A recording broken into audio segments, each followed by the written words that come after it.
بسم اللہ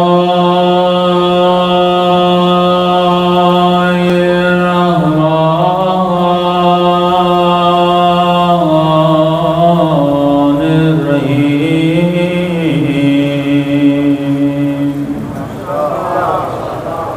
الحمد للہ رب العالمین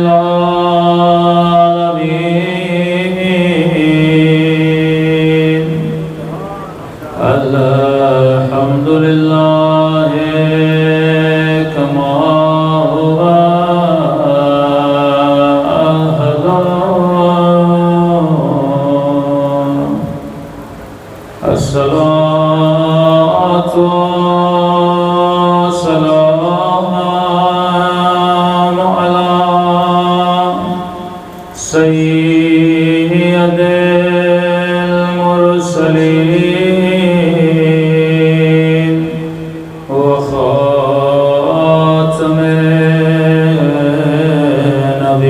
النبيين أبي القاسم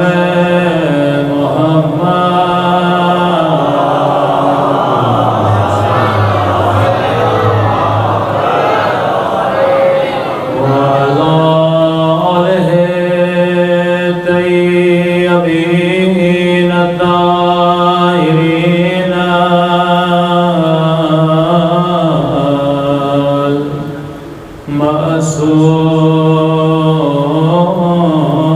المعصومين سب مل کے دعائے امام سمانا اللهم كل وليك حجة ابن الحسن صلواتك عليه وعلى آبائه في هذه الساعة وفي كل وليا وافقا وقائدا وناصرا ودليلا وعينا حتى تسكنه أرضك طوعا وتمتعه فيها طويلا برحمتك يا أرحم الراحمين. صلى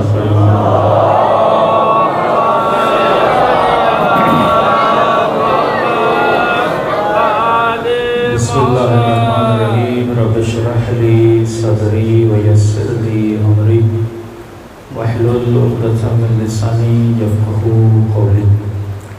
أما بعد فقد قال سبحانه وتعالى في محكم كتابه بسم الله الرحمن الرحيم قد أفلح من زكاها وقد خاب من دساها. صلوات بر محمد وعلى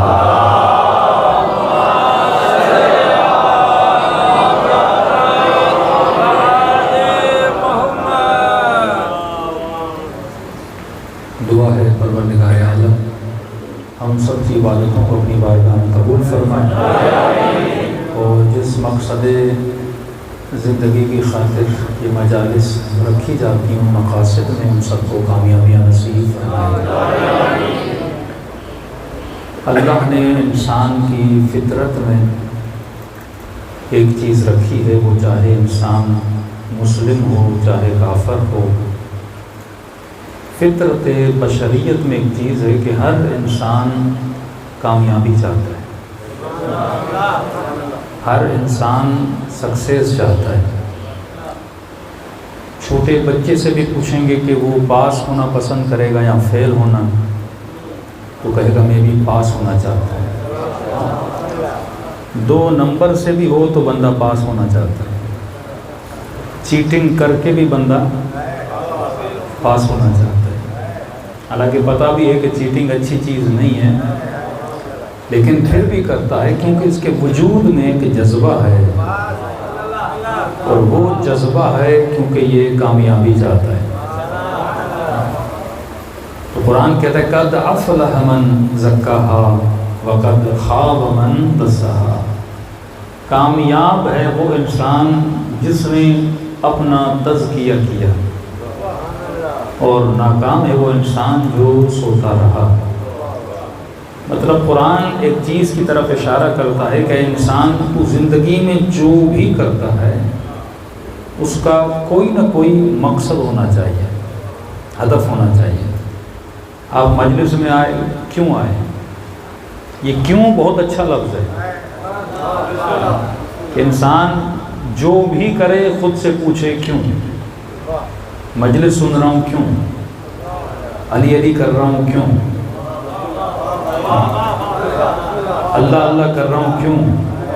ہو کر رہا ہوں کیوں؟ تو جب تک کیوں کا جواب نہ ملے، جواب ملے تو یہ کام بہتر ہے، جواب نہ ملے تو یہ کام ابتر ہے۔ تو فرمایا جو بھی کرو خود سے سوال کرو، کیونکہ اگر کام ہدف مند ہے تو فائدہ مند ہے، لیکن اگر کام ہدف مند نہیں ہے تو فائدہ مند نہیں ہے۔ یہاں پہ امام ایک جملہ فرماتے ہیں ہم اور ہمارے شیعہ دو چیزوں سے دور ہیں، ایک لہو ہے، دوسرا لعب ہے۔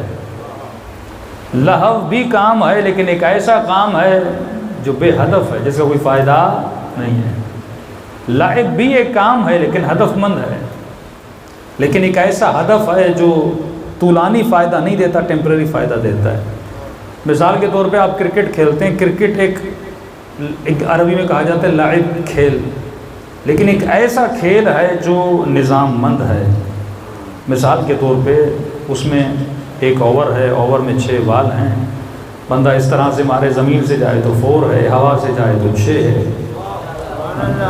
تو اس کو لعب بولتے ہیں جس میں نظم ہے، اور جب اس نظم کے ساتھ کوئی کھیلتا ہے تو کوئی جیت جاتا ہے، کوئی ہار جاتا ہے، اور جیتنے کے نتیجے میں کسی کو کپ ملتا ہے، ہارنے کے نتیجے میں بندے کو کپ نہیں ملتا لیکن اس کا کوئی زیادہ نقصان بھی نہیں ہوتا۔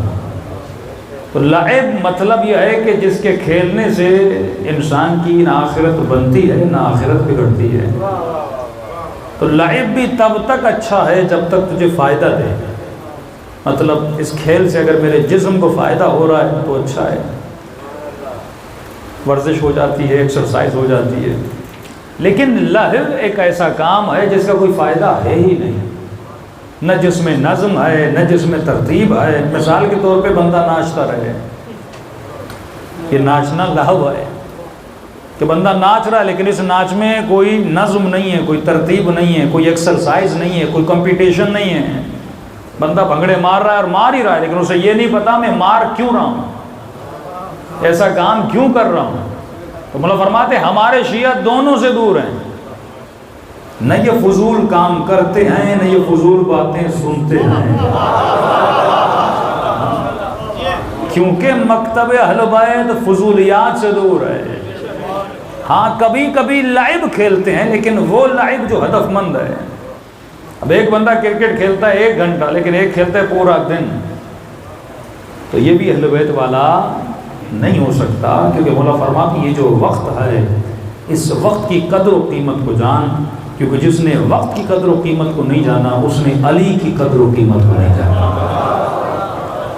یہ اہل بیت سے سیکھ کے وقت کو کہاں پہ لگانا ہے، کہاں پہ اس کی انویسٹ کرنی ہے۔ 2 طریقے ہیں وقت کو لگانے کے، ایک بندہ انویسٹ کرتا ہے، ایک بندہ ویسٹ کرتا ہے۔ تو علی والا وقت کو انویسٹ کرتا ہے، آپ نے 1 گھنٹہ مجلس کو دیا، یہ ویسٹ نہیں ہے، یہ حسین کے لیے انویسٹ ہے۔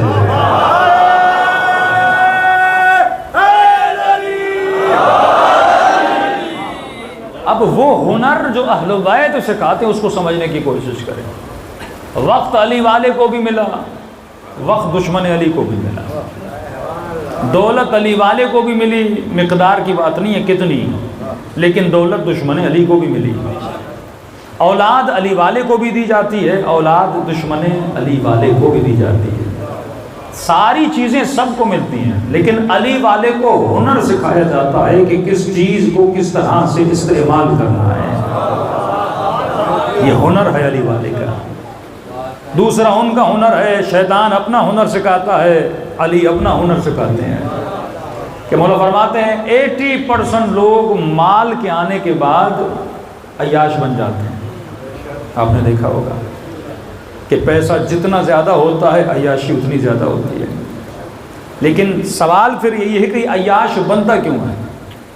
کیونکہ اسے مال خرچ کرنے کا ہنر نہیں ہے. کہ مولا فرماتے ہیں ایک وقت تھا مولا علی پر کہ اپنی ایک جوتیوں کو 70 چتیاں لگاتے تھے. لیکن ایک وقت مولا علی پر آیا کہ مولا علی ایک مہینے میں 30,000 درہم اللہ کی راہ میں خرچ کرتے تھے. کہ جو مولا کا اکاؤنٹنٹ تھا اس نے کہا یا علی اتنا نہ دیں کہیں ختم نہ ہو جائے. اللہ نے مولا نے کہا اللہ تجھ جیسوں کو زیادہ نہ کرے، دے میرا ہوں، تکلیف تجھے کیوں ہو رہی ہے؟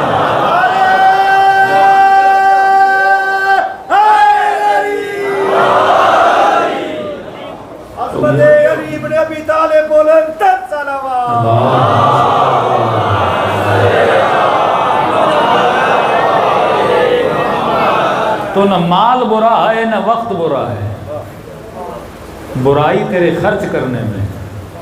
اگر ہنر آ جائے نا تو علی والا پتھر کو بھی ہاتھ لگائے تو سونا بنا دیتا ہے. اصل ہنر یہ ہنر اہل بیت سکھاتے ہیں کہ تجھے وقت کہاں پہ انویسٹ کرنا ہے، مال کہاں پہ انویسٹ کرنا ہے. اب ہوتا کیا ہے کہ یہ بندہ جب مالدار بن جاتا ہے اسے سمجھ نہیں آتی خرچ کہاں کروں. بھائی ایک بندہ غریب ہے، اس کی تنخواہ 6,000 10,000، تو وہ اس کو تو سوچنا ہی نہیں پڑتا کہاں خرچ کروں، اسے پتا ہے خرچ کہاں ہونے ہیں. تو ایک ہاتھ سے آیا دوسرے ہاتھ سے گیا، بچتا ہی نہیں ہے. تو بچہ تو نہیں تو سوچنا کیسا. کچھ ایسے لوگ ہیں جن کے پاس وقت ہی نہیں ہے تو سوچیں کیسے کہ وقت لگانا کہاں ہے.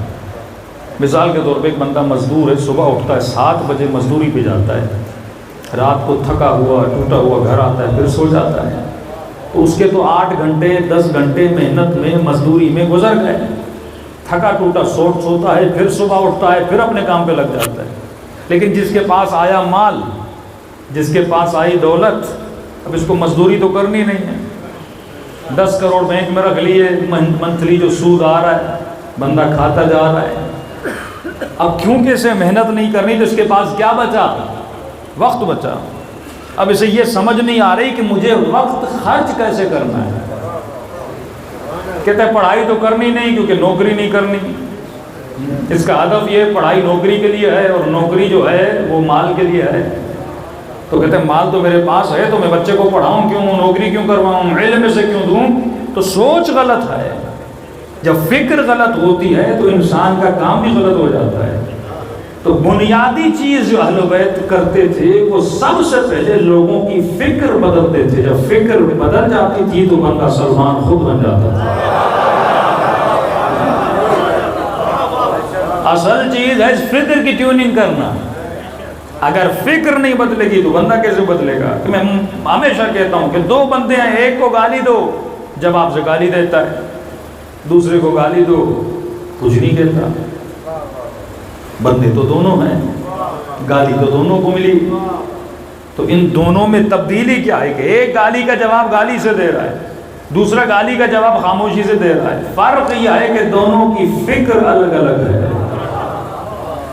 ایک فکر دنیاوی ہے، ایک فکر علی بن ابی طالب ہے. جناب مالک بازار سے گزر رہے ہیں، ایک جوان غرور میں آیا اور اس نے مالک کو دھکا دیا، مالک زمین پہ گر گئے اور جناب مالک اٹھے اسے کچھ بھی نہ کہا، چلے گئے. لوگوں نے آگے جوان کو روکا کہ تجھے پتا ہے تو نے کس کو دھکا دیا؟ کہ کس کو؟ کہ یہ علی کے لشکر کا سپہ سالار ہے. اب آپ کو پتا چلے کہ گلی میں کسی ڈی ایس پی کو دھکا دے کر آئے ہو، شامت آ جائے گی نا. یہ تو کوئی ڈی ایس پی نہیں، علی کے لشکر کا جرنل تھا. تو بندے کو پتا چلے وردی میں عام لباس میں سویلین لباس میں ایک جرنل جا رہا تھا اور میں نے دھکا دے دیا، تو بندے کی کیا حالت ہوتی ہے. اس نے کہا علی کے لشکر کا سپہ سالار کون؟ مالک اشتر. چہرے سے نہیں پہچانتا تھا. کہاں؟ اس نے کہا ایسا نہ مالک مجھے پکڑ لے، زندان میں ڈال دے، مجھے سزا نہ دے دے. تو کہا جلدی جاؤں اس سے پہلے کہ کچھ ہو، میں مالک سے معافی مانگ لوں. کہتا پیچھا کیا، پوچھا کہاں گئے، لوگوں نے کہا یہاں سے وہاں سے، آخر میں دیکھا کہ مالک مسجد میں جا رہا ہے۔ کہتا میں مالک کے پیچھے مسجد میں گیا، دیکھا مالک نے نماز پڑھنا شروع کی، میں نے کہا اور اچھا ہے، نماز میں ہے، دل نرم ہوگا، جلدی سے معافی مانگ لوں گا۔ کہتا مالک کی نماز ختم ہوئی، مالک کے قریب گیا، مالک فوراً سجدے میں گئے۔ میں انتظار میں تھا کہ مالک سجدے سے سر اٹھائے، اور میں نے کیا سنا کہ مالک سجدے میں گیا، اے خدا آج جس جوان نے مجھے دھکا دیا تھا مالک نے اس کی خطا کو بخش دیا، تو مالک کی خطاؤں کو بخش دے۔ دمست کلندر دمست کلندر کعبے کا گوہر کعبے کا گوہر حسنین کا بابا حسنین کا بابا دمست کلندر دمست کلندر آواز بلندر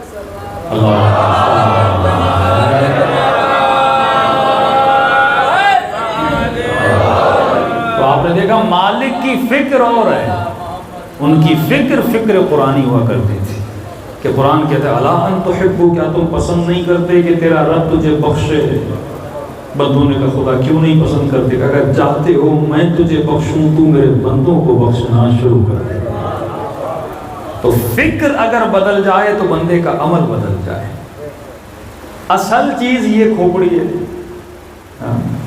آپ روم سیٹ کو چینج کرتے ہو، گاڑی کو رینویٹ کرواتے ہو، کپڑے نئے پہن لیتے ہو عید پہ، چہرے کی داڑھی بنوا لیتے ہو، سر کے بال بنوا لیتے ہو، لیکن آج تک یہ نہیں سوچا اسے کون بنوائے گا،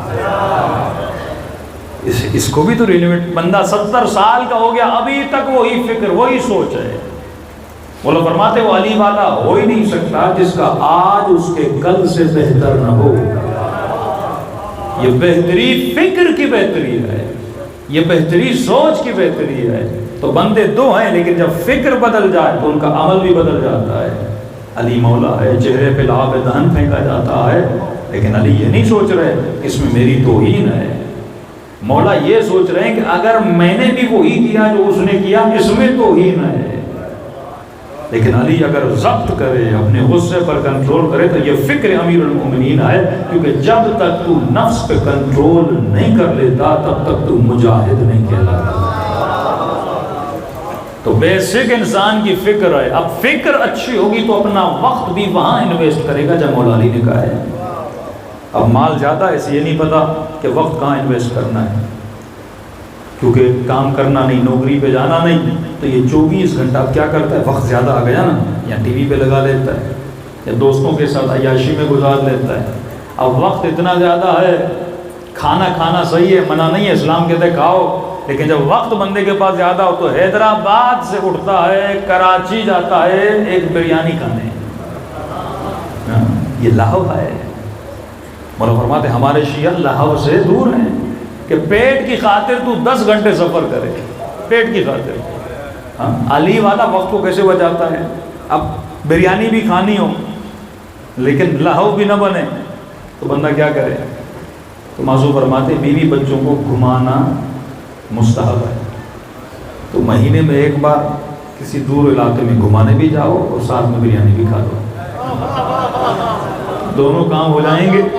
یعنی تم نے عبادت کی کر لی، پیٹ پا لیا۔ یعنی علی والے کو پتا ہے کہ مجھے وقت کو کیسے استعمال کرنا ہے۔ علی والا وقت کو ضائع نہیں کرتا۔ ہمارے ایک دوست سے کہتے مولانا 90s میں کہ ہم دبئی میں بزنس کرتے تھے، اور دبئی سے یعنی خمیس اور جمعے کے دن جب چھٹی ہوتی تھی تو دبئی سے فلائٹ پکڑتے تھے، دوست ناداں تھے، کراچی آتے تھے، کراچی سے گاڑی پکڑتے تھے، حیدرآباد حسین آباد آتے تھے، مچھلی کھاتے تھے، پھر کراچی فلائٹ پکڑ کے دبئی جاتے تھے۔ اب بندے کے پاس اگر عقل نہ ہو، مچھلی تو وہاں بھی بندہ کھا سکتا ہے، لیکن شیطان پیسہ بھی ضائع کروا رہا ہے، شیطان اس کا ٹائم بھی ضائع کر رہا ہے۔ اس کے بجائے کہ اس کو علی کا غلام بناتا ہے، اسے پیٹ کا غلام بناتا ہے۔ امام خمینی کے پاس بڑے بڑے مولوی ملنے آئے، امام خمینی کھڑکی سے باہر نکلے اور اس کے بعد بیٹے کو کہا احمد میں کسی سے نہیں ملوں گا۔ تو بابا اتنے مولوی آپ سے ملنے آنے کا؟ نہیں، کہ یہ مولوی کیسے جن کا پیٹ اتنا ہے؟ جو مولوی پیٹ پہ کنٹرول نہ کرے وہ علی والا کیسے ہو سکتا ہے؟ قد افلح من زکاہا وقد خاب من دساہا. علی والا چوکس رہتا ہے. بندہ سوچے اتنا موٹا امام زمانہ بھی بلائیں گے، یہ میدان میں کیسے دوڑے گا، یہ تلوار اٹھا کے کیسے لڑے گا؟ تو تیاری ایسے نہیں ہوتی ہر چیز میں. اب انسان اگر مینجمنٹ اس کی صحیح نہ ہو نا، علی والا نہیں بن سکتا. نعرہ مارنا بڑا آسان ہے، سب سے آسان ترین ولایت ہے نعرے والی، بڑی آسانی سے نعرہ لگ جاتا ہے. لیکن سب سے مشکل ترین ولایت ہے سلمان فارسی والی. حسین ابن علی کو خط لکھنا بڑا آسان ہے کہ آ جائیے ہم آپ کے منتظر ہیں، آپ کی مدد کے لیے بیٹھے ہیں. ہاں، شب 15 شعبان امام زمانہ کو عریضہ لکھنا بڑا آسان ہے. ہزاروں عریضے لکھو اور چلے جاؤ جام شہروں کی پل پہ اور نیچے پھینک لو، مچھلیاں سارے عریضے لے کر بھی چلی جائیں گی. لیکن اصل مقام حبیب پیدا کرنا بڑا مشکل ہے، کیونکہ 30-40 ہزار وہ تھے جنہوں نے حسین کو خط لکھا تھا، ایک وہ تھا جسے حسین نے خط لکھا تھا. یہ وہ ہے جس نے اپنی فکر کو ایسا بنایا تھا. دیکھیے ظلمت کو کھینچتی ہے، نور نور کو کھینچتا ہے. اگر فکر حسین والی ہوگی تو حسین کی طرف کھینچتے ہوئے جاؤ گے. سب کچھ یہی ہے. ظاہر ہر کسی کا عزادار والا ہو سکتا ہے، ظاہر کو بنانا مشکل نہیں ہے. آپ کے نور ایمان کراچی کی امام بارگاہ میں کہتے ہیں مولانا 2.5 سال سے ایک بندہ نماز پڑھنے آتا تھا. 2.5 سال کالے کپڑے، مجلس میں، عزاداری میں، افطاری میں، خدمت میں گل. اور وہی بندہ مسجد کے بیچارے پیش امام کو قتل کرنے میں اس کا ہاتھ تھا. تو 2.5 سال علی والوں جیسے کپڑے پہننا آسان ہے، کون سا مشکل ہے؟ یہ امامہ سر پہ رکھ لینا بڑا آسان ہے، یہ لباس پہن لینا بڑا آسان ہے. لیکن جو بندہ فکر شناس ہو وہ لباس سے دھوکہ نہیں کھاتا. کہ کوفے والے بڑی شدت سے حسین کے منتظر تھے، دھوکہ کہاں سے کھایا؟ ابن زیاد جانتا تھا یہ کس کے منتظر ہیں؟ امام حسین کے. وہ جانتا تھا ان سب کے دلوں میں کس کی محبت ہے؟ حسین کی محبت ہے. تو زیاد نے کپڑے کون سے پہنے؟ حسین والے. چہرے پہ نقاب لگایا. فرماتے ہیں وہ استقبال ہوا ابن زیاد کا. کوفی سمجھ رہے تھے حسین ہیں، لیکن تھا زیاد. کیونکہ اگر فکر حسین والی ہوتی تو سمجھ جاتے کہ یہ حسین نہیں ہے. اور دشمن کیا کرتا ہے؟ وہ دیکھتا ہے آپ کے دل میں محبت کس کی ہے، پھر اسی محبت کا لباس پہن کے آپ کے سامنے کھڑا ہو جاتا ہے. بندہ اس محبت کی وجہ سے دھوکہ کھا لیتا ہے. سمجھا حسین ہے، اور مسجد میں جس طرح آپ بیٹھے اسی طرح پورا مجمع بیٹھ گیا کھچا کھچ. زیاد منبر پر گیا، نقاب ہٹایا، ایک جملہ کہا، پورا مجمع کانپ گیا. کیونکہ ایک اور چیز ان کے دلوں میں تھی، اور وہ چیز اگر دل میں ہو انسان کبھی بھی ناصر امام نہیں ہو سکتا. اس چیز کا نام ہے ڈر، اس چیز کا نام ہے خوف. جب دشمن سمجھ لینا فلاں بندے کے دل میں خوف اور ڈر ہے، آپ اس کو اپنی انگلیوں پہ نچوا سکتے ہو. اس نے ایک جملہ کہا میں وہ تیار فصلیں دیکھ رہا ہوں جو کٹنے کے لیے تیار ہے. مطلب جتنے سر دیکھ رہا ہوں یہ تیار کھڑے ہیں. کتنے لوگوں کے ساتھ کیا تھا؟ تاریخ میں اختلاف ہے، کچھ کہتے ہیں 25، کچھ کہتے ہیں 40. اتنے لوگوں کے ساتھ جا کر، کیونکہ ان کے دلوں میں خوف تھا، فکر خوف والی تھی. الا انہم اولیاء اللہ لا خوف علیہم ولا هم يحزنون. جو صاحبان ولایت ہیں ان کے دلوں میں نہ خوف ہوتا ہے نہ حزن ہوتا ہے. اور ایک ہے حبیب ابن مظاہر، جو زیاد کی حکومت کے آنے کے بعد اس رعب و وحشت کی فضاؤں سے نکل کر خود کو کربلا کے میدان میں پہنچاتا ہے. اور ایک وہ ہے جس کا نام ہے حر، جو لشکر کا سپہ سالار ہے لیکن پھر بھی خود کو حسین تک پہنچا دیتا ہے. تو اگر فکر بندے کی ایسی بن جائے جیسی حسین کی فکر ہو، وہ کتنا بھی امام سے دور ہو، امام کی دعا سے لشکر امام میں خود پہنچ کے آ جاتا ہے. اصل ہے اس فکر کو بدلنا میرے عزیز. جب تک فکر نہیں بدلو. ایک بندہ ڈاکٹر کہلاتا ہے کس چیز کی وجہ سے؟ وہ سفید کپڑوں کی وجہ سے. وہ ایکٹر ہے. ڈراموں میں دیکھتے ہیں نا ایکٹر کپڑے پہن کے ڈاکٹر کہلواتے ہیں, ڈاکٹر ہوتے نہیں ہیں. وہ ایکٹر کہلاتا ہے. ڈاکٹر ہوتا ہے جس کے ذہن میں ڈاکٹری کا علم ہو. انجینئر وہ کہلاتا ہے جس کے ذہن میں انجینئرنگ کا علم ہو. تو اسی طرح جب تمہارے ذہن حسینی بن جائیں گے تب تو حسینی کہلائے گا. جب ذہن سلمان فارسی جیسے بن جائیں گے, بھائی جیسا ذہن ویسی ایکٹیویٹی. اب اگر اس ذہن میں مال کی محبت ہے تو دن رات میں کس کے پیچھے لگوں گا؟ مال کے پیچھے نا. اگر یہ ذہن حسن پرست ہے تو دن رات میں کس کے پیچھے ہوں گا؟ حسین چہروں کے پیچھے ہوں گا نا.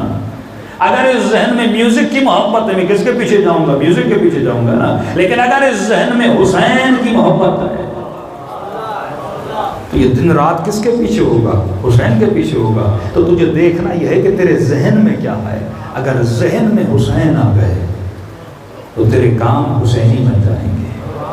اگر ذہن میں امیر المومنین آ گئے تیرے کام سلمان جیسے بن جائیں گے. تب جا کے وہ کہتے ہیں السلمان منا اہل البیت, سلمان ہم اہل بیت میں سے ہے. کہ یا رسول اللہ سید بنو ہاشم نہیں, آپ نے ایسا کیوں کہا؟ فرمایا کیونکہ سلمان کی اپنی کوئی آرزو نہیں ہے, یہ وہی آرزو کرتا ہے جو علی کی آرزو ہے.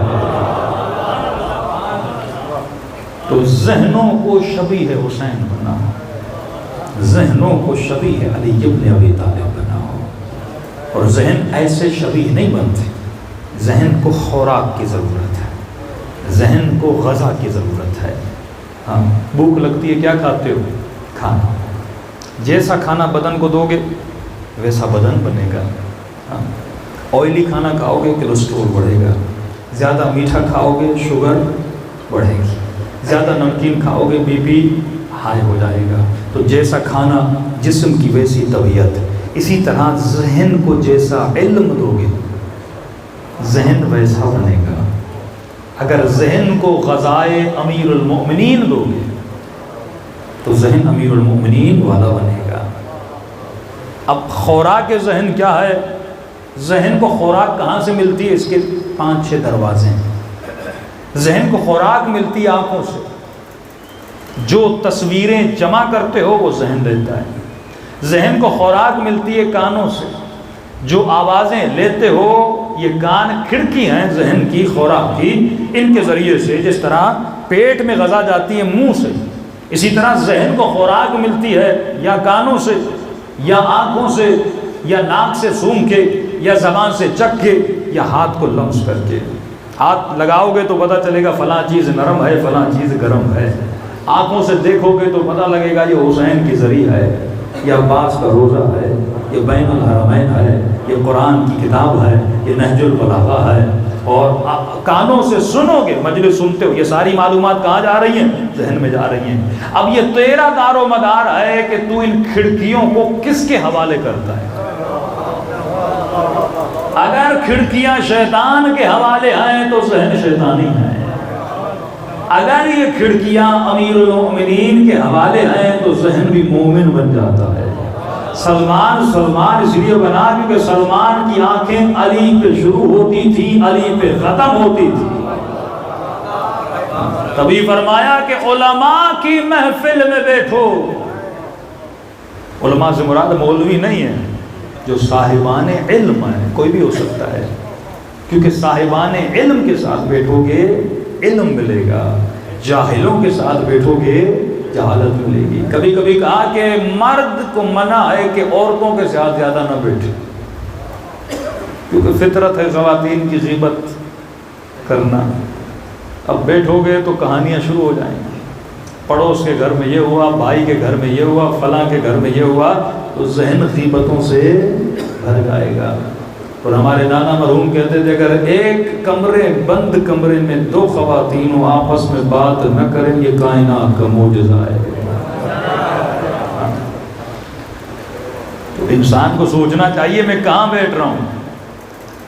اگر ذہن کو ہوٹل کے حوالے کرو گے, چائے کے ہوٹل پہ اکثر سندھ میں نظر آتا ہے بندہ 4-4 گھنٹہ بیٹھ, بھائی کر کیا رہے ہو؟ پوچھو تو صحیح خود سے کیا کر رہے ہو. یہ سوال جو ہے نا بہت اہم ہے. کسی نے کہا کہ مولانا میں کیسے علی والا بنوں؟ میں نے کہا سوال کرو، جو بھی کرو خود سے سوال کرو، یہاں کیوں ہوں، یہ کیوں کر رہا ہوں، یہ جاب کیوں کر رہا ہوں، مجلس میں کیوں آیا ہوں، یہ بک کیوں پڑھ رہا ہوں۔ جتنے خود سے سوال کرو گے اتنے خدا تجھے جواب دیتا جائے گا۔ یہ گدھے کا کام ہے کہ سوال نہ کرے۔ 10 بوریاں رکھو نہیں کہتا کیوں رکھ رہے ہو، 2 بوریاں بھی رکھو کچھ نہیں کہتا، 20 بوریاں بھی رکھو کچھ نہیں کہتا، اٹھا بھی نہیں سکتا لیکن جوتے مارو تو پھر رینگتا ہوا جاتا ہے، یہ بھی نہیں بولتا کہ میرے پیٹھ میں اتنی بوریاں کیوں رکھی ہیں۔ گدھا سوال نہیں کرتا، انسان سوال کرتا ہے۔ یہ سوال ہے جس نے تجھے علی کا ماننے والا بنایا۔ جنہوں نے سوال نہ کیا انہوں نے ہر ایرے غیرے کو مان لیا، جنہوں نے سوال کیا انہوں نے کہا اسے ویسے کو نہیں مانیں گے۔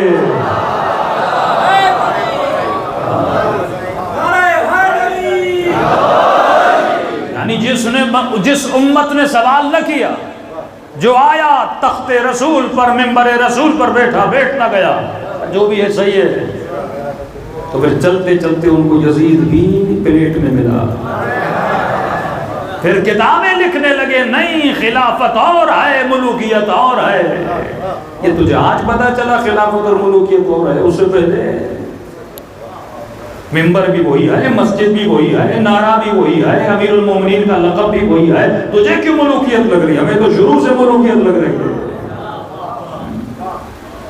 جو سوچے نہ، فکر نہ کرے، سوال نہ کرے وہ مانتا ہو جاتا ہے، لیکن جو سوال کرے کیوں مانوں اسے؟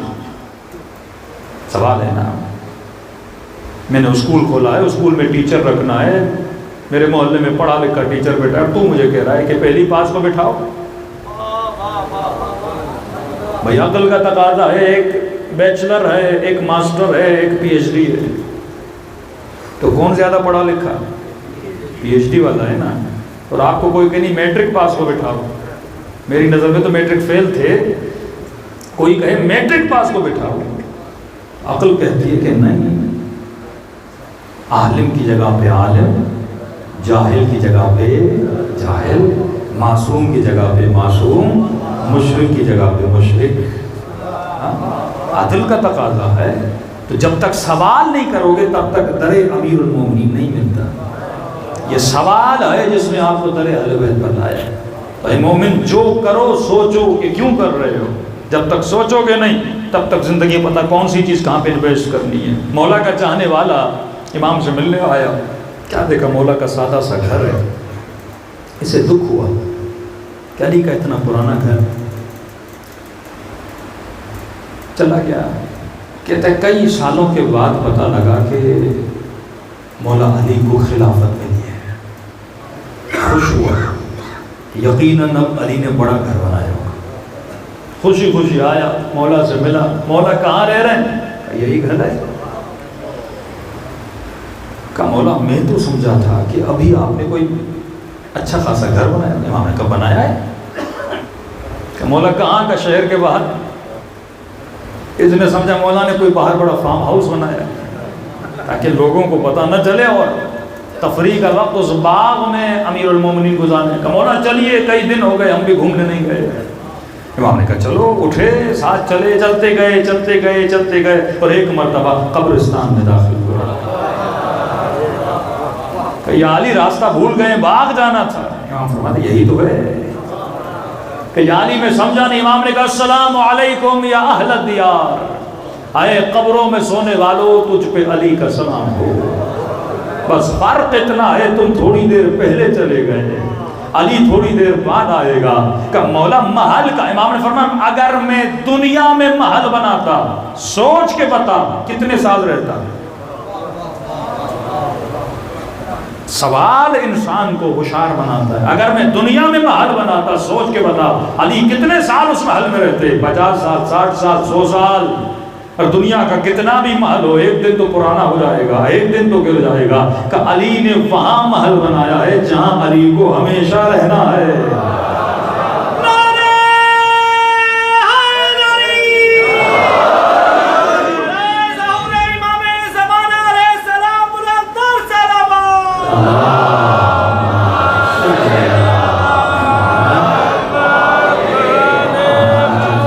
یہ سوال ہے، امام نے اس کی بیدار کیا. اگر تو جتنا بھی یہاں بنائے چھوڑ کے جائے گا. لیکن علی والا وہ ہوتا ہے جو وہاں بناتا ہے جہاں ہمیشہ اس کو رہنا ہے. یہ عجیب جملہ فرمایا، اے مومن اللہ نے تمہارا نصیب مقرر کیا ہے. مثال کے طور پہ کتنا کھانا ہے، کتنا پینا ہے، کتنے لمحے گزارنے ہیں، کتنی اولاد ملنی ہے، ہر چیز مقرر ہے. اب اگر تیرے اکاؤنٹ میں 10 لاکھ ہوں، لیکن اس 10 لاکھ میں جو تیرا نصیب ہے نا وہ تیرا رزق ہے. یہ نہیں کہ سارا تیرا رزق ہے، نہیں، وہ مال ہے. وہ کیا ہے؟ مال ہے. میرے اکاؤنٹ میں 10 لاکھ ہوں، یہ مال ہے. رزق کیا ہے؟ رزق وہ ہے جو ان 10 لاکھ سے تو لے کر استعمال کرتا ہے. اب اگر تو مر گیا جو استعمال نہ کیا وہ مال تھا، کیونکہ تیرا تھا ہی نہیں، وہ مال ہے. 1 کروڑ اکاؤنٹ میں مال ہے. رزق وہی ہے جو تو کھاتا ہے. اب آپ گھر کو سو رہے ہیں، گھر آپ کا 1000 گز کا ہے، یہ مال ہے. رزق وہی ہے جس پلاٹ پہ رات کو تو سوتا ہے. صحن کتنا بھی بڑا ہو لیکن جہاں تو سوتا ہے نا وہ تیرا رزق ہے، باقی تیرا نہیں ہے، وہ مال ہے. اب جملہ سنیے، یہ ہوشیاری تھی اہل بیت کی، یہ عقل مندی اہل بیت سے ملتی ہے کہ مولا اگر مثال دے رہا ہوں، اگر میرے اکاؤنٹ میں 10 لاکھ ہیں لیکن میرا رزق ہے 1 لاکھ، میں مر جاؤں گا 9 لاکھ تو بچ جانے، میں اس 9 لاکھ کو بھی اپنا رزق کیسے بناؤں؟ یہ ہنر ہے، یہ ہنر امیر المومنین دیتے ہیں. میں اس 9 لاکھ کو اپنا نصیب کیسے بناؤں؟ کھانا تو اتنا ہی ہے نا، ہاں کوئی صدقہ دیا، کوئی مجلس کروائی، باقی تو بچ گیا. مولا اس کو کیا کروں؟ امام فرماتے ہیں تیرا رزق وہ ہے جو تو کھاتا ہے. اب جو مال ہے اگر اسے رزق بنانا چاہتے ہو تو اسے کسی اور کو عطا کرو تاکہ اس کا رزق بنے. جب وہ اس کا رزق بنے گا تو خدا تیرے نام اعمال میں لکھے گا کہ یہ تیرا رزق تھا. ایسے نہیں رات کے اندھیروں میں مولا اٹھتے تھے اور غریبوں کو کھلاتے تھے. یعنی علی نے جتنا کمایا سارا اپنا رزق بنا دیا. وہ دنیا کے بے وقوف امام حسین کا جملہ، مولا فرماتے ہیں ایک ہے مقام حیوان، ایک ہے مقام انسان. پر میں اکثریت حیوانیت کی زندگی جی رہی ہے اور اقلیت انسانیت کی زندگی جیتے ہیں. کہ مولا وہ کیسے؟ امام فرماتے ہیں کھانا کھا کر مزہ لینا یہ حیوانیت ہے. کھانا کھا کر تو گدھا بھی مزہ لیتا ہے، گھوڑا بھی مزہ لیتا ہے، بھینس بکریاں بھی مزہ لیتی ہیں. ہر بندے کا مزہ الگ الگ ہے لیکن وہ بھی مزہ لیتے ہیں، تو بھی مزہ لیتا ہے. تو فرمایا کھانا کھا کر جو مزہ لے یہ ابھی تک حیوانیت کے درجے پر ہے. کہ مولا انسانیت کا درجہ کیا ہے؟ فرمایا حیوانیت کا درجہ یہ ہے کہ کھانا کھا کر مزہ لے، اور انسانیت کا درجہ یہ ہے کہ کھانا کھلا کر مزہ لے. اب قسم سے بتائیے زیادہ مزہ کس میں؟ کہ مولا وہ کیسے؟ کہ جو تم کھاتے ہو نا وہ مزہ ہے جسم کا. زبان مزہ لیتی ہے اور جسم کو بھی فنا ہے، اس کے مزوں کو بھی فنا ہے. روح کو بقا ہے، اس کے مزوں کو بھی بقا ہے. جسم فنا ہے، آج کھایا ہفتے کے بعد یاد بھی نہیں رہتا میں نے کیا کھایا. جب تک منہ میں لقمہ ہے تب تک مزہ ہے، نیچے کیا مزہ ختم. تو جتنا تم نے زندگی میں آج یاد ہے کہ تم نے 10 سال کی عمر میں کیا کھایا تھا، 20 سال کی عمر میں کیا کھایا تھا، تجھے یاد نہیں. تو فرمایا جو کھانا کھا کر مزہ لے یہ حیوانیت کا درجہ ہے کیونکہ مزہ ختم ہو جاتا ہے. لیکن اگر کسی غریب کو کچھ کھلایا ہو 10 سال کے بعد بھی سوچو گے نا سکون ملے گا. اگر کسی یتیم کو پالا ہو 10 سال بعد بھی سوچو گے نا تو مزہ ملے گا. تو علی پوری رات روح کی لذت لیتے تھے جب یتیموں کو پالتے تھے. تو یہ وہ لذتیں ہیں جو اہل بیت آپ کو دینا چاہتے ہیں. لیکن یہ کب ملیں گی؟ جب انسان کو پتہ چلے کہ مجھے کون سی چیز کہاں پہ انویسٹ کرنی ہے. فضول چیزوں میں انویسٹ نہیں کرنا، اپنا وقت، اپنا مال، اپنی اولاد وہاں پہ انویسٹ کرنی ہے جہاں سے میری آخرت بھی بنے اور جہاں سے دنیا کا سکون بھی ملے. صلوات پڑھیں محمد والا.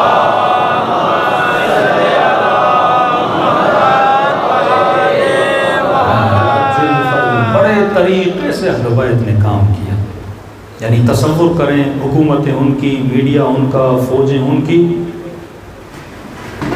کہ آپ کے دو امام کو عسکریین بولا گیا۔ عسکر میں رہتے تھے، فوجی چھاؤنی میں، اتنی تنگی کہ شیعہ نہ سوال کر سکے نہ جواب لے سکے۔ گھی کی دیگیں لے کر جاتے تھے، 2-3 دیگیں، گھر میں گھی کی ضرورت ہوتی تھی، کسی کو گھی کی ضرورت ہے، امام کی خادمیں آتی تھیں، ہاں بھائی ہمیں گھی کی ضرورت ہے، اس گھی کی دیگوں میں سوال رکھتے تھے۔ پھر اگلے دن جب دیگیں ریسیو کرنے آتے تھے، امام اس میں جواب رکھتے تھے۔ آگ جلانے کے لیے لکڑیوں کی ضرورت پڑتی تھی، لکڑیوں کے بیچ میں سوال رکھتے تھے۔ جب واپس لے جانے آتے تھے تو لکڑیوں کے بیچ سے جواب نکالتے تھے۔ اس حال میں جو گولڈن پیریڈ تشیع کا گزرا ہے، وہ 5ویں اور 6ٹھے امام کا زمانہ، جس میں حد سے زیادہ اہل بیت نے اپنے معارف دیے۔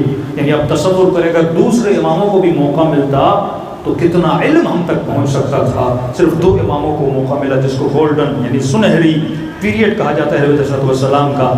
اور اتنی تنگی کے باوجود کہ کتابیں جلا دی، کتاب خانے جلا دیے، حکومتیں ان کی، پیسہ ان کا، مال ان کا، لیکن آج بھی شیعہ اتنے زیادہ ہیں۔ کیا کرتے تھے اہل بیت؟ فکروں کو بدلتے تھے۔ ایک جوان نے کہا کہ مولانا 4تھے امام کی زندگی میں ہمیں نظر نہیں آتا کہ مولانا کوئی وسیع فقہی، کوئی ایسی روایتیں امام سے نہیں ملتی، دعائیں ملتی ہیں۔ تو میں نے کہا امام نے جو کام کیا ہے اگر اس پہ غور کرو، میں نے کہا شیعہ تو تھے نہیں، کربلا میں تھے 72، پھر 4تھے امام، پھر 5ویں امام، 6ٹھے امام کے درس میں تقریباً 20,000 کے قریب مجموع ہوتا تھا۔ یہ اچانک سے 20,000 لوگ کہاں پہ آئے؟ 5,000 6,000 2,000 کا مجمع، اتنے شاگرد امام جعفر صادق کے کہاں سے آئے؟ یہ کس کی محنتوں کا اثر تھا؟ امام سجاد کی۔ کیا کرتے تھے امام سجاد؟ تاریخ ائمہ میں جس امام نے سب سے زیادہ غلام خریدے وہ امام زین العابدین ہے۔ اور غلام بھی کیسے کہ شخص کہتا ہے کہ مدینے میں قحط آ گیا، نہ بارش برسے، مہینے گزر گئے، لوگ بھوک پیاس کے عالم میں تھے۔ کسی نے کہا کہ 3 دن صحرا میں چلے جاؤ، عبادتیں کرو تو اللہ بارش برسا دے گا۔ اگر چلے گئے صحرا میں، 3 دن روئے، گڑ گڑائے، بچے دے کر اپنے چھوٹے چھوٹے بچے کہ یہ روئیں گے تو اللہ رحم کرے گا، لیکن بارش نہیں برسی۔ یہ شخص کہتے ہیں ہم واپس آ رہے تھے، عورتیں رو رہی تھیں، بچے رو رہے تھے، مرد رو رہے تھے۔ اتنے میں بازار میں ایک غلام کھڑا تھا۔ اس غلام نے ان بچوں کا، عورتوں کا رونا دیکھا۔ اس غلام کی آنکھوں سے آنسو آئے، دل نرم تھا۔ اس نے کہا پروردگار لوگوں پہ رحم فرما، اپنی بارش برسا دے۔ کہ بس اس کے منہ سے جملوں کا نکلنا تھا، بادلوں نے آنا شروع کیا اور برسنا شروع کر دیا۔ کہ تمہیں پریشان ہوا، یہ کوئی ولی خدا ہے؟ میں نے اس کا پیچھا، اتنا مستجاب الدعویٰ، یہاں زبان سے جملے نکلے اور یہاں پہ اللہ نے بارش برسا دی۔ میں نے اس کا پیچھا کیا، میں نے دیکھا وہ ایک گھر میں داخل ہوا۔ میں نے دروازے پہ دستک دی، زہرا کا لال امام زین العابدین دروازے پر آئے۔ اللہم صلی اللہ علیہ وسلم۔ میں نے کہا فرزند رسول آپ کا گھر ہے؟ کہ جی میرا گھر ہے۔ کہ ابھی ایک حبشی غلام اس گھر میں داخل ہوا ہے۔ وہ کس کا غلام ہے؟ کہ جب میرا گھر ہے تو غلام بھی تو میرا ہی ہوگا۔ کہ آپ جتنی قیمت بولیں میں اس غلام کو خریدنے کے لیے تیار ہوں۔ امام نے کہا اندر آ جا، اندر آیا، غلاموں کو بلایا، کئی غلام تھے امام کے پاس۔ صلوات پڑھے محمد و آلہ محمد۔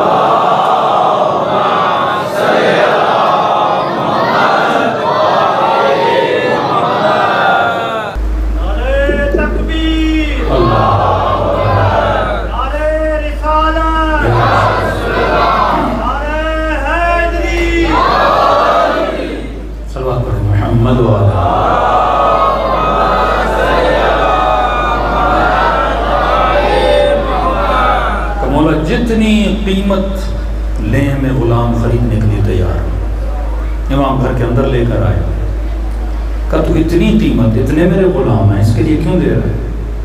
کہ آپ کو نہیں پتا یہ مستجاب دعویٰ ہے. امام کو بول رہا ہے آپ کو نہیں پتا یہ مستجاب دعویٰ ہے. اب جس کی وجہ سے مستجاب دعویٰ بنا، جس کی محفل میں رہ کر ایسا نیک بندہ بنا، کہتا جیسے غلام آیا، امام نے کہا یہ بتا غلام تو نے کیا کیا ہے؟ کہ مولا میں نے تو کچھ نہیں کیا. کہ یہ کیا کہہ رہا ہے؟ کہ تو نے دعا مانگی اللہ نے بارش برسا دی، کب سے یہ کمالات دکھانے لگے؟ کہتا مولا واللہ میں کوئی کمال نہیں دکھانا چاہتا تھا، میں کوئی اپنی بزرگی نہیں دکھانا چاہتا، مولا دل میں رحم پیدا ہو، میں نے 2 جملے دعا کے کہے، اللہ نے سن لیے. امام نے کہا غلام تجھے زین العابدین نے آزاد کیا، جا تجھے جہاں چاہنا ہے جا کر جی لے. کہا اتنا کہنا تھا، اس نے دوسری دعا کی، کہا اے خدا زندگی تب تک اچھی تھی جب تک میں ان کا غلام تھا، مجھے اٹھا لے روح پرواز کر گئی. 20,000 سے زیادہ غلام خرید مولا زین العابدین. امام کی ڈیوٹی تھی. کسی امام نے اتنے غلام نہیں خریدے. یہاں غلام خریدتے تھے، ان کو ٹرینڈ کر کے فکری تربیت دے کے آزاد کر دیتے تھے. اور جب 5ویں 6ٹھے امام کا زمانہ آیا، اکثر وہی غلام تھے جو مولا زین العابدین کے آزاد کرتا تھے، تاکہ 6ٹھے امام کی محفل میں ان کے شاگرد. یہ اہل بیت کا کمال تھا. ایک ابو ذر بناتے تھے جو پورے لبنان کو شیعہ بنا دیتا تھا. ایک مالک بنا دیتے تو یمن کو تبدیل کر دیتا تھا. ایک سلمان فارسی بناتے تھے جس کی وجہ سے پورا ایران بدل جاتا تھا. تو وہ ایک پہ محنت کرتے تھے، کوانٹٹی پہ نہیں، کوالٹی پہ محنت کرتے تھے. ہاں ہو سکتا ہے ایک مجلس میں 1000 لوگ امام حسین کی مجلس سننے آئے، لیکن سوال یہ ہے ان 1000 میں سے کتنے حبیب ابن مطہر ہیں؟ ان 1000 میں سے کتنے اور ہیں؟ ان 1000 میں سے کتنے مالک اشتر ہیں؟ اس لیے جب جب امام زمانہ نے بات کی، ظہور کی بات ہوئی، تو ہمیشہ عدد پہ فوکس تھا کہ 313 ہوں گے. کربلا میں 72 تھے. میرے چھٹے امام فرماتے ہیں اگر میرے پاس 25 بھی ایسے ہوں جیسے میرے دادا حسین کے پاس تھے، میں تلوار اٹھانے کے لیے تیار ہو جاؤں. تو انہوں نے ہمیشہ کہا کہ کوالٹی پہ کام کرو، اور کوالٹی ہے فکر کی. فکری شیعہ معاشرے کو آگے بڑھاتے ہیں. اس کا تشیع سے کوئی کام نہیں جو نشہ کرے.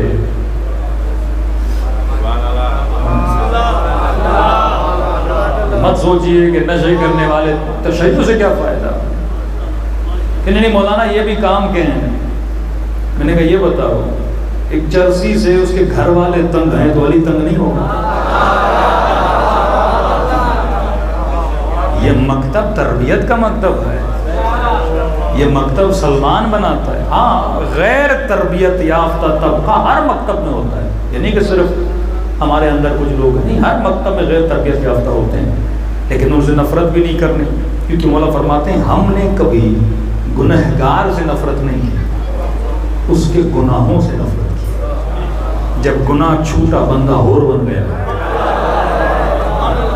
جس طرح ڈاکٹر کبھی مریض سے نفرت نہیں کرتا، اس کے مرض سے نفرت کرتا ہے. تمہاری بھی کوشش ہو اس کا مرض کیسے ٹھیک ہوگا؟ جب اس کی فکر ٹھیک ہو جائے گی. کیونکہ ہر انسان کی فکر میں خدا نے ایک چیز رکھی ہے، ہر انسان کامیابی چاہتا ہے، ناکامی کوئی نہیں چاہتا. اب مسئلہ یہاں پہ آتا ہے کہ یہ جس چیز کو کامیابی سمجھ رہا ہوتا ہے وہ کامیابی دراصل ہوتی نہیں. شمر کامیابی کے پیچھے تھا، ابن سعد کامیابی کے پیچھے تھا، ہور بھی کامیابی کے پیچھے تھا، امام حسین بھی کامیابی کے راستے پر تھے. لیکن سوال یہ ہے کہ چاروں چیزیں کامیابی ہو سکتی ہیں؟ نہیں. فکر جس چیز کو کامیابی بتا رہی تھی وہ کامیابی نہیں تھی. اور یہ کامیابی کا راستہ کہاں سے ملتا ہے؟ تبھی فرمایا کہ اے انسان ہر راستے پہ نہ جانا. رسول خدا ایک جگہ پہ بیٹھے ہوئے ہیں، کئی لکیریں ٹیڑھی پھیڑی کھینچ رہے تھے اور ایک لکیر نبی نے سیدھی کھینچی. فرمایا اے میرے پیارے اصحاب، لکیریں تو بہت ہو سکتی ہیں لیکن ہر لکیر تجھے جنت تک نہیں پہنچاتی. جنت کے جانے کا راستہ ایک ہے. فرمایا یا رسول اللہ وہ صراط کا نام کیا ہے؟ فرمایا وہ صراط صراط علی ابن ابی طالب ہے.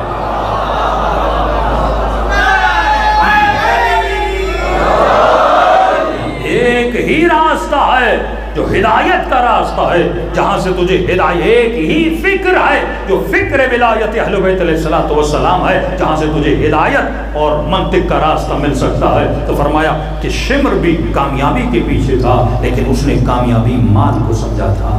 ابن سعد بھی کامیابی کے پیچھے تھا، اس نے کامیابی رے کی حکومت کو سمجھا تھا۔ لیکن اگر سوچ گہری ہو تو بندہ سوچے گا کہ وہ کامیابی ہو نہیں سکتی جسے فنا ہو، کامیابی بقا کو ہوتی ہے۔ معصوم فرماتے دنیا کی ہر چیز کی ابتدا، جس کی لذت ہے نا، دنیا کی ہر لذت کی ابتدا کو اور اس کی انتہا کو دیکھا کرو۔ دنیا کی لذتوں کی ابتدا تو لذت ہے، پر انتہا نجاست ہے۔ پانی پیو انتہا نجاست، کھانا کھاؤ انتہا نجاست، نکاح کرو انتہا نجاست۔ فرمایا اگر فکر بندے کی عاقلانہ فکر ہو تو یہ کبھی نجاستوں کے پیچھے نہیں جاتا، یہ طہارتوں کے پیچھے جاتا ہے۔ یہ حسین چہروں کو دیکھ کے دیوانہ نہیں ہوتا، اگر اس کے اندر شعور اور فکر ہو۔ دنیا کے ہر حسن کو زوال ہے، ایسے حسینوں کے پیچھے جاؤ جن کی ابتدا بھی نور ہو، جن کی انتہا بھی نور ہو۔ جوان اگر حسین چہرے کو دیکھ کر شادی کر رہا ہے تو آج حسن ہے، کل نہیں ہے۔ پھر کل کوئی اور حسین ملے گی، اب کہے گا میں اس سے شادی کروں گا۔ لیکن اگر یہ کیریکٹر کو دیکھ کر شادی کرے، کیریکٹر کو فنا نہیں ہوتی۔ حسین کل بھی تھا، حسین آج بھی ہے۔ یہ بقا کا مکتب ہے، فکر کو بقا ہونی چاہیے۔ کئی لوگ آتے تھے اہل بیت کے پاس، کہتے تھے مولا نشے سے سکون ملتا ہے۔ یہ جو انگریز بولتے ہیں نا، ٹینشن ہوتا ہے، نیند کی گولی کھا لی، یہ بھی حرام ہے، یہ بھی نشہ ہے، نشے کے طریقے ہیں۔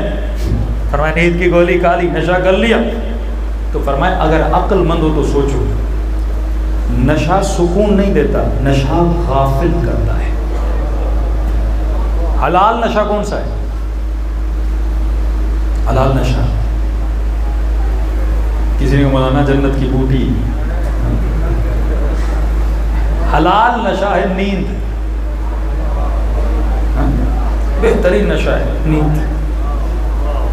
جس طرح شراب پینے کے بعد غم بھول جاتے ہیں، اسی طرح نیند کرو سارے غم بھول جاتے ہیں۔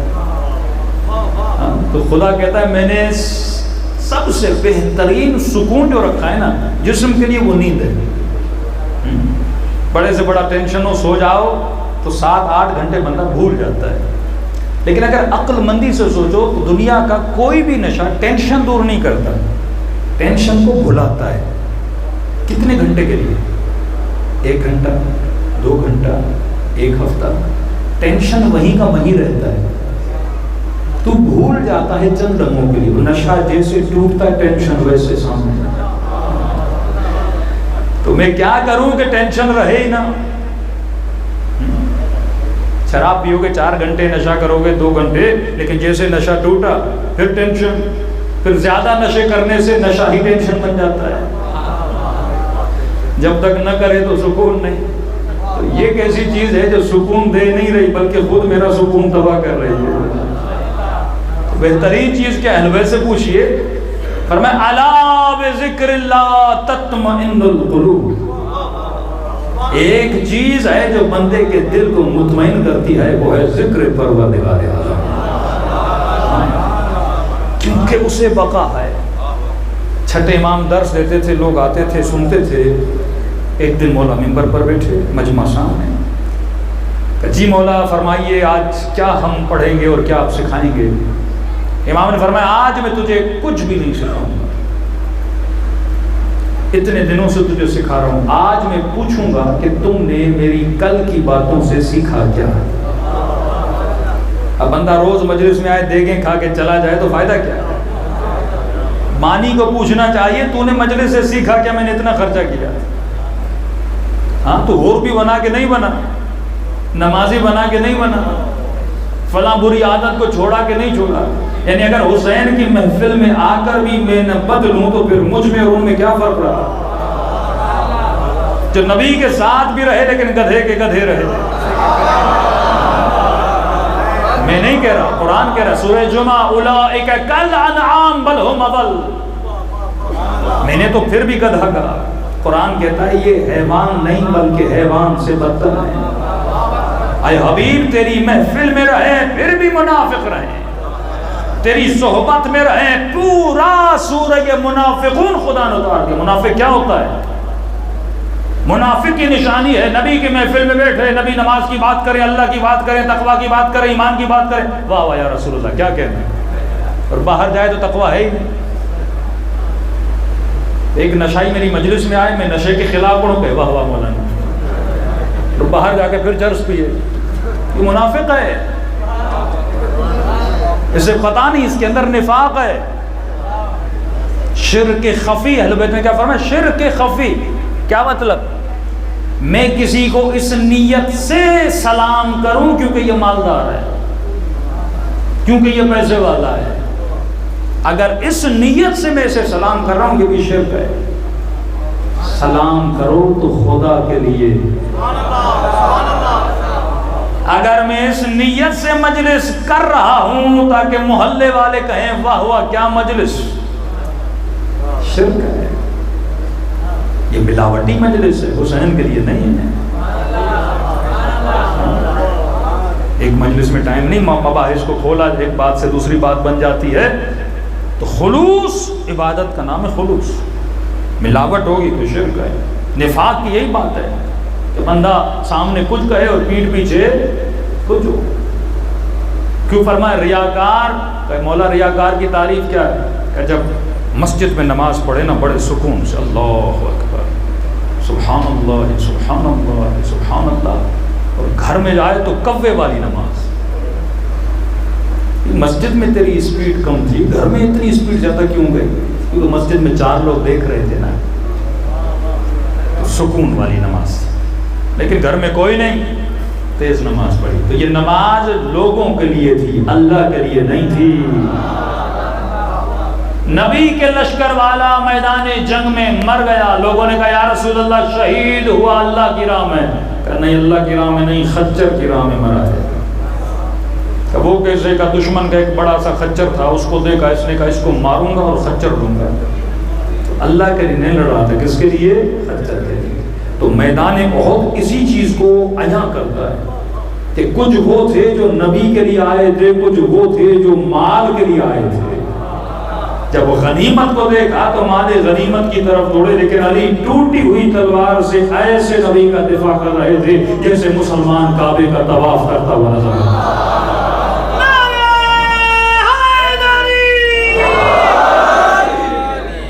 تو اصل چیز ہے کہ جس محفل میں جا رہے ہو، جو سن رہے ہو، وہ اثر کتنا ہو رہا ہے۔ اثر نہیں تو مجلس سے وہی نیاز ملے گا، دیگ ملے گی، لیکن فکر بدلے گی تو اس مجلس سے حر بنو گے۔ ہاں، یہی مجلس ہیں بندوں کو حبیب بناتی ہیں، یہی مجلس ہیں کئی جوانوں کو امام زمانہ تک پہنچاتی ہیں، لیکن تب تک نہیں جب تک ان بندہ خود سے سوال نہ کرے۔ سوال کی بڑی اہمیت ہے، جو کرو پوچھو کیا کر رہے ہو، 1 کیوں کر رہے ہو، 2 کس کے لیے کر رہے ہو، 3 جب یہ 3 سوال کا جواب مل گیا تو کیا کر رہے ہو کام وہ ہونا چاہیے جس سے اللہ راضی ہو۔ کیوں کر رہا ہوں؟ کیونکہ اللہ راضی ہو۔ کس کے لیے کر رہا ہوں؟ کیونکہ اللہ راضی ہو۔ اور آخری جملہ جو اللہ نے حسین کے لیے کہا، فرمایا ایھۃ النفس المطمئنہ ارجعی الی ربک راضیۃ مرضیہ۔ ہر امام جب دنیا سے گیا اللہ نے کہا کہ تیرا رب تجھ سے راضی ہوا، حسین تو اپنے رب سے راضی ہو جا۔ تو کیوں اتنی آسانی سے مومن دنیا سے جائے؟ یہ کہنا آسان ہے میں مولائی ہوں، لیکن یہ جستجو کرنا کہ کیا واقعاً میرا امام بھی مجھ سے راضی ہے کہ نہیں ہے، اس کی نشانیاں ہیں۔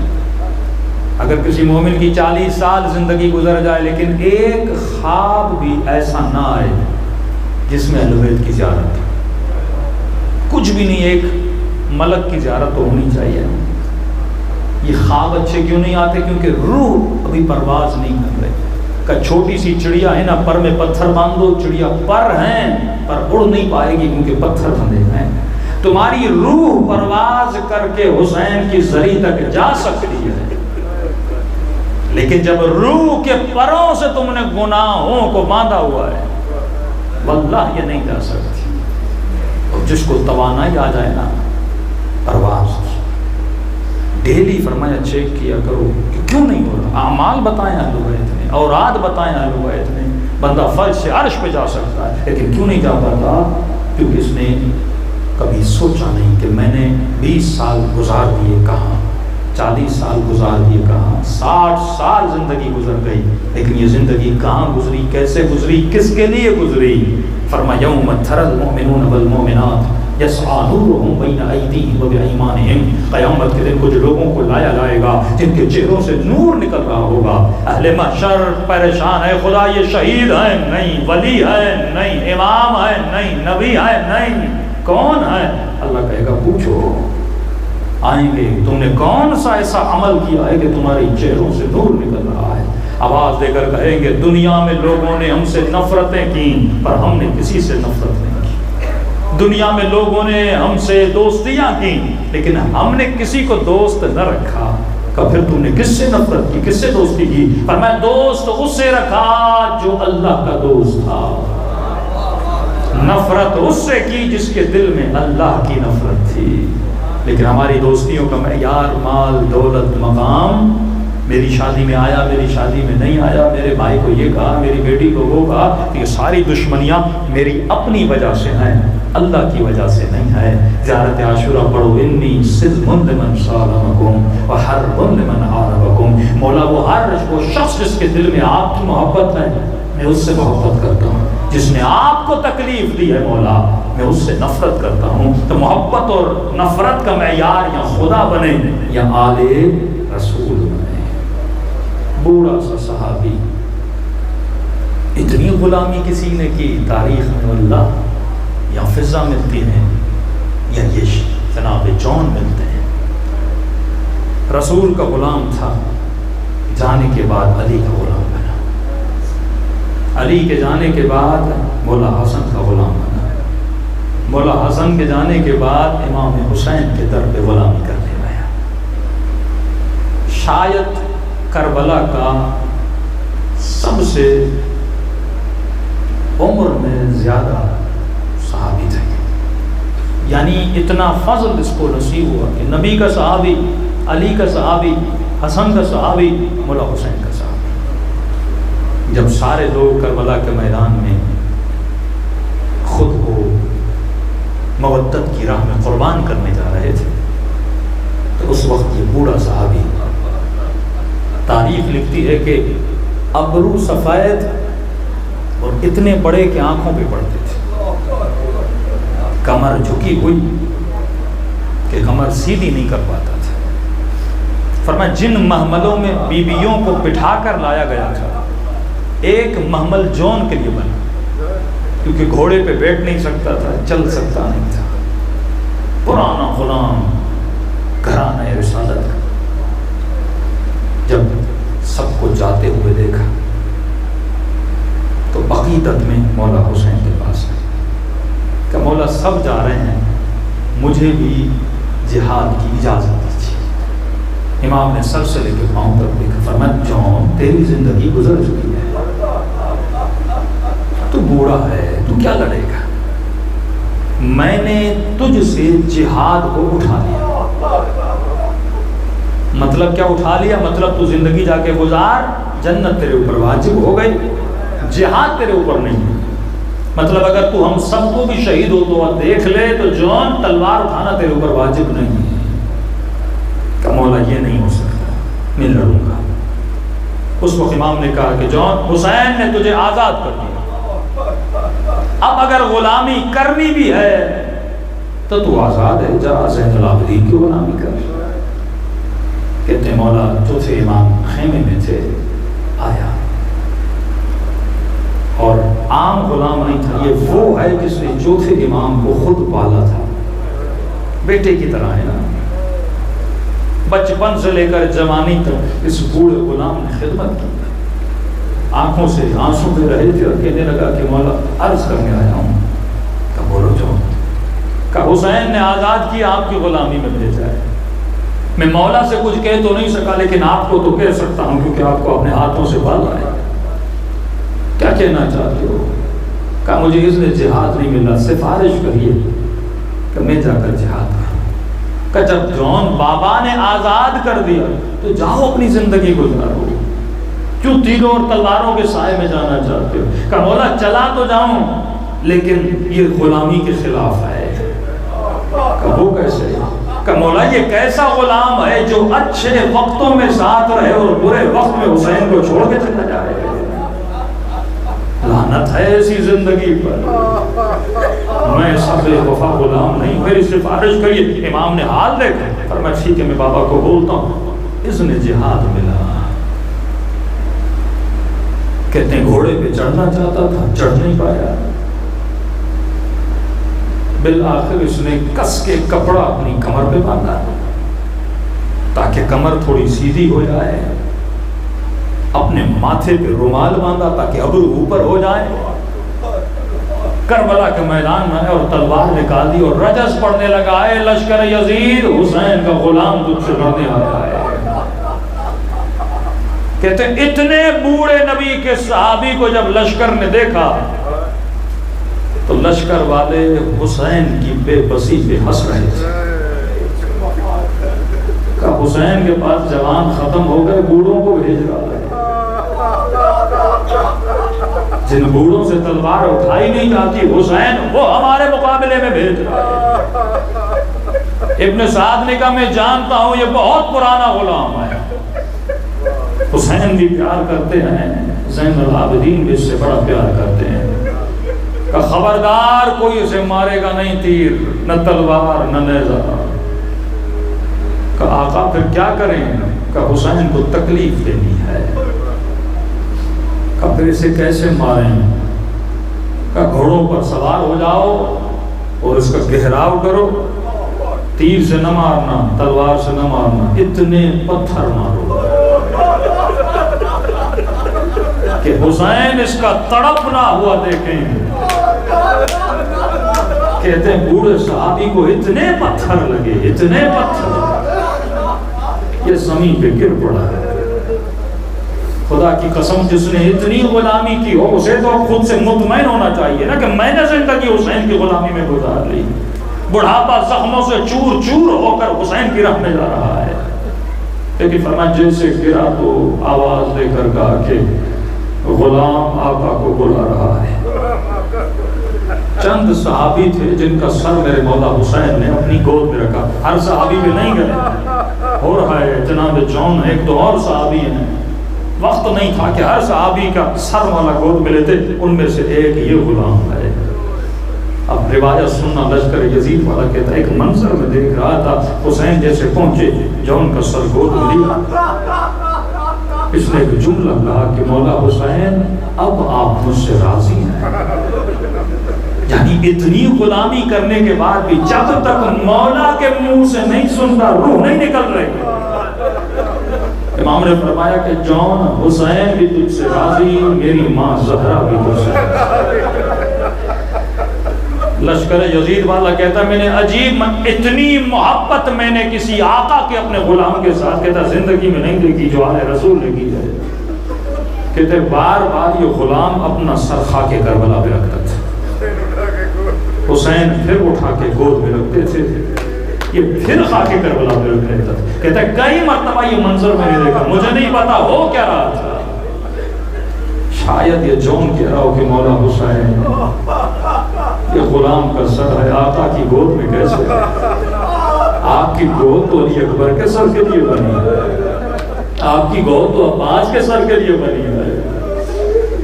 کہ اس نے دو جملے کہے کہ مولا لوگ میری مذاق اڑاتے ہیں، تیرے رنگ کا کالا ہے، دوسرا تیرے بدن سے دھواں۔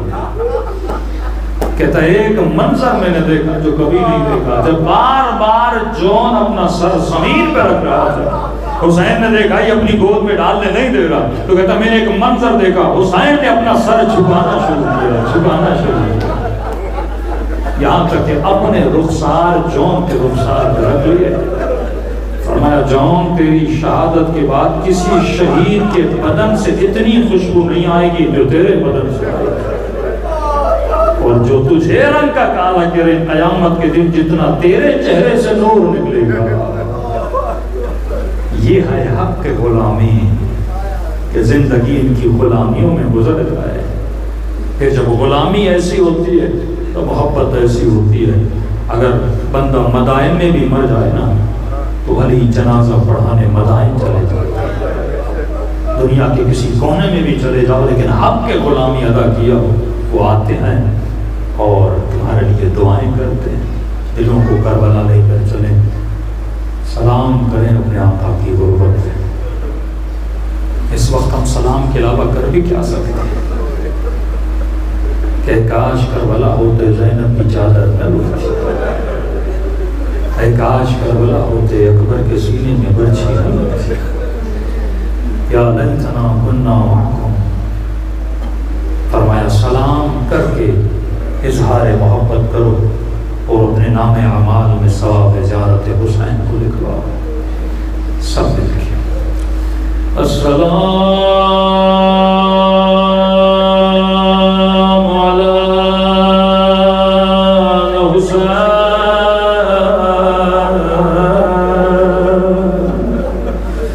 وعلی علی ابن حسین وعلی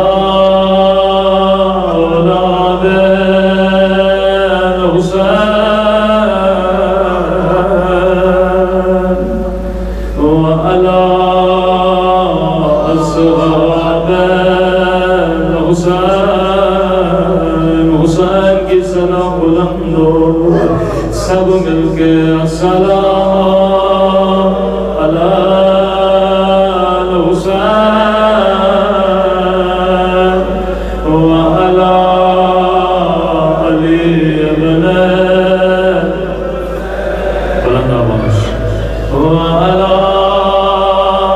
اولاد الحسین وعلی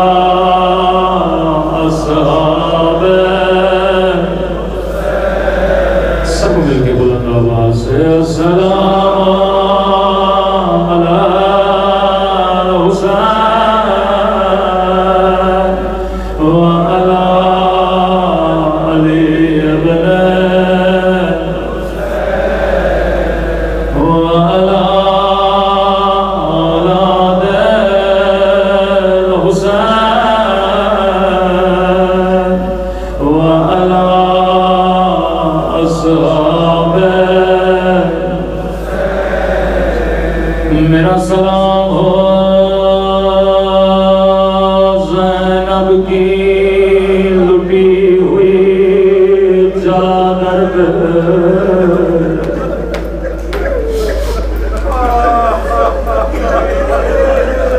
عزیزو یہ سلام میرے سلام نہیں ہے, امام زمانہ کے سلام ہے, زیارت ناہیہ کے سلام ہے, نو ہے امام زمانہ. فرمایا میرا سلام ان ننے سے رخساروں پہ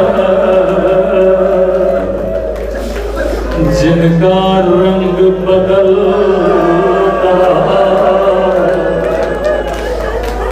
بڑا گہرا جملہ کا میرے مولا, یہ نہیں کہا جن کا رنگ بدلتا رہا, یہ بھی کہہ سکتے تھے جن کا رنگ بدل گیا, لیکن فرمایا ان رخساروں پہ جن کا رنگ بدلتا رہا. کبھی ظالم کے تماچوں نے رنگ بھی لگیا, کبھی ظالم کے تماچوں نے رنگ کا لگیا.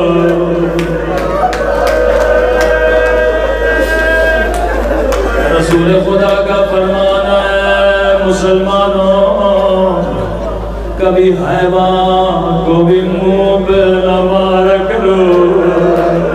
انہوں نے نبی کی نوازیوں کو منہ پہ تماچے مارے.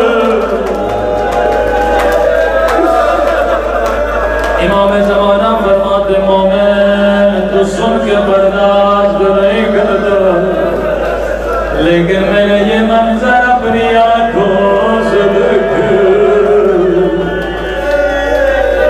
اگلا سلام بڑا درد بڑا سلام، فرمایا میرا سلام ان خشک پھٹے ہوئے ہونٹوں پہ، میرا سلام خشک پھٹے ہوئے ہونٹوں پہ، وہ جن پہ دانے میں چھڑی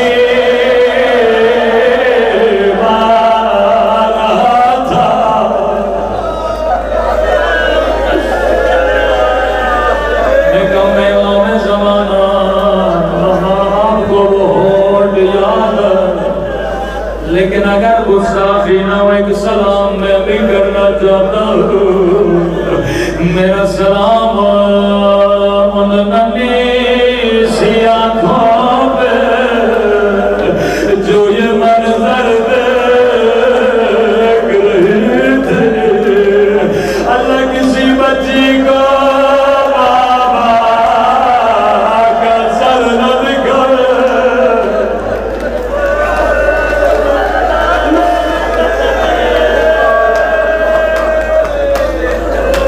فرمایا شیو جب بھی پانی پیو میری سکینہ کو یاد کیا کرو۔ کسی نے امام سجاد سے کہا مولا شہادت تو آپ کا ورثہ ہے، پھر اتنا روتے کیوں ہے؟ فرمایا ہاں شہادت میرا ورثہ ہے، اکبر کے سینے میں برچھی لگنا میرا ورثہ تھا، میرے بابا پہ گھوڑوں کا دوڑ جانا میرا ورثہ تھا، لیکن پوچھنے والے تو نے انصاف نہ کیا، کیا شرابی کی دربار میں جانا، کیا سکینہ کو تماچے لگنا، کہ یہ بھی سجاد کا ورثہ تھا۔ 40 سال خون روئے، کس بات پہ روئے؟ ایسا جملہ کہا جو کسی اور امام نے نہ کہا، ایسا جملہ کہا جو کسی نبی نے نہیں کہا، اکبر کے لاشے کو دیکھا یہ جملہ نہ کہا، بابا کی کٹی گردن دیکھے یہ جملہ نہ کہا، علی اصغر کا سر نوکے نیزہ پہ دیکھا یہ جملہ نہ کہا، لیکن روایت کے جملے ہیں جب شرابی کا دربار آیا، ایک مرتبہ زینب کے کھلے سر پہ نگاہ پڑے تو فریاد کر کے کہا اے کاش سجاد کو سجاد کی ماں نے پیدا نہ کیا ہوتا۔ کسی نے کہا مولا ایسا کیا ہوا تھا؟ کئی مقامات ہیں تو امام نے بتایا، ایک مقام کا ذکر کروں گا، قدیمی مومن و اشارہ کروں گا، رونا تیرا نصیب ہے۔ فرمایا شرابی کا دربار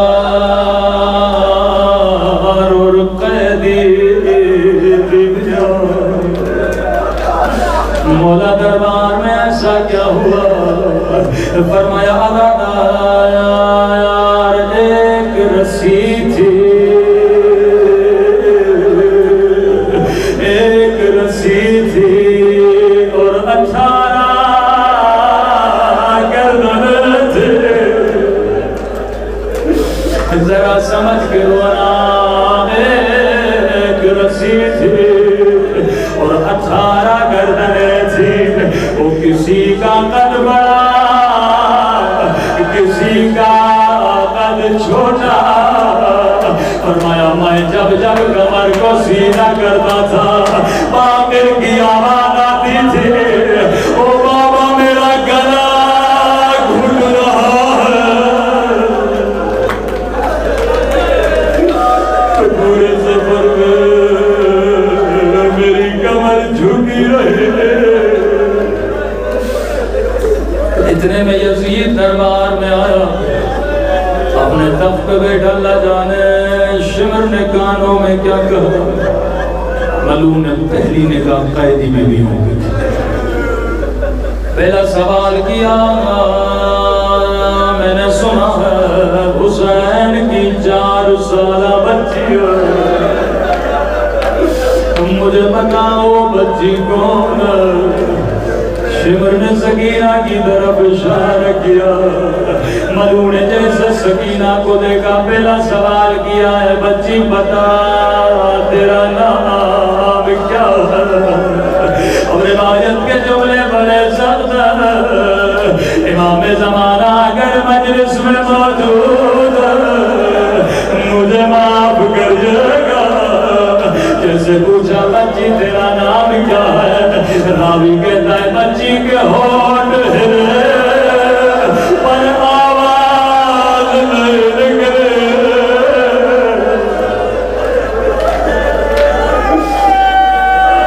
مومن ابھی تک نہیں سمجھے میری طرف دیکھے. کہا بچی بتا تیرا نام کیا ہے؟ کہا ہونٹ ہلے پر آواز نہیں نکلے.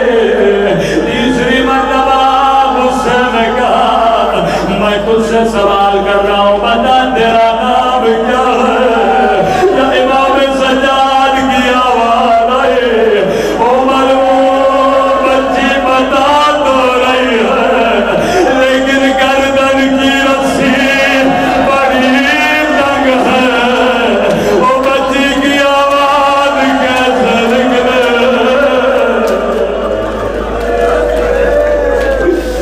ملعون حکم دیا رسی کھولی جائے. رسی کھولی گئی. دھیمی سی آواز میں کہا میرا نام سکینہ ہے. ملعون نے بچی کے چہرے کو دیکھا. کہا بچی لگتا ہے تو نے کئی دنوں سے کچھ بھی نہیں کھایا ہے. سکینہ نے امام سجاد کو دیکھا بھیا جواب دو یا نہیں؟ کہ سکینہ جواب دے کہ یہ نہ کہ ہم نے پوچھا تھا بچی نے بتایا نہیں تھا. بچی نے کہا ملعون دیکھ بھی رہے ہو پوچھ بھی رہے ہو کئی دن گزر گئے میں نے کچھ بھی نہیں کھایا. اب روایت کا جملے بڑے سخت ہیں. ملعون نے کہا بچی میرے قریب آ میں تجھے کھجور دوں گا.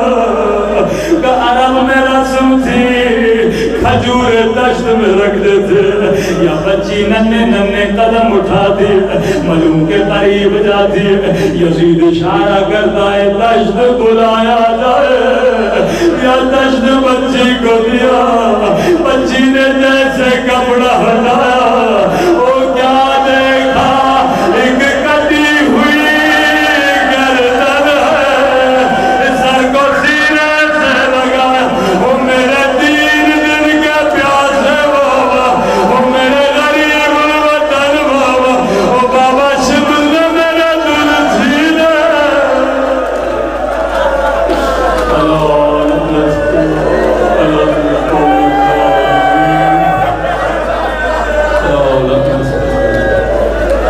اے خدا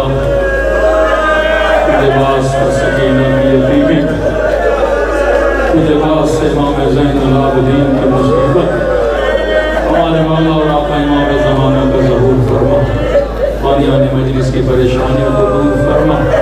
قبر و قیامت میں امام حسین کی شفاعت نصیب فرما. ربنا تقبل منا